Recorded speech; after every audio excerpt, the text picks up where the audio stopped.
கவின் போன்ற ஆணவ படுகொலை இப்போ நடந்துகிட்டு இருக்கு. நீதிமன்றம் சொல்லியிருக்கிறாங்க. கடந்த 3 ஆண்டுகளுக்கு மேலாக ஆணவ படுகொலைன்றது அதிகரித்து வருகிறது அப்படின்னு சொல்லியிருக்கிறாங்க. இந்த திமுக ஆட்சி வந்த பிறகு 30க்கும் மேற்பட்ட லாக்அப் டெத் மரணம் நடந்திருக்கிறதாக தகவல் எல்லாம் வந்துகிட்டு இருக்கு.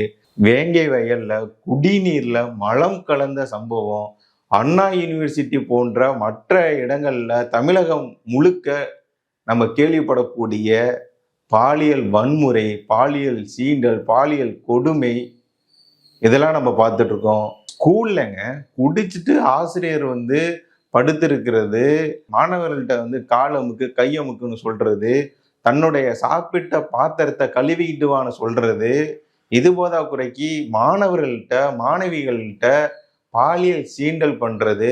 இப்போ கூட போக்சோ வழக்குல ஒரு சில ஆசிரியர்கள் எல்லாம் கைது செய்யப்பட்டு இருக்காங்க, மாணவிகள்கிட்ட பாலியல் சீண்டல் பண்ணதா.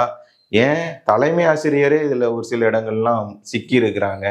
இந்த மாதிரியான நிகழ்வுகள் பார்க்க முடியுது. சாப்பிட்றதுல முட்டை, அழுகிய முட்டை கொடுக்கறது, அரிசி பருப்புலலாம் குழம்புலலாம் வண்டு கிடக்கு, பூச்சி கிடக்கு, அதை பொறுக்கி போட்டு சாப்பிட்டுட்டு இருக்கோம் அப்படின்றதெல்லாம் நம்ம பார்க்க முடியுது.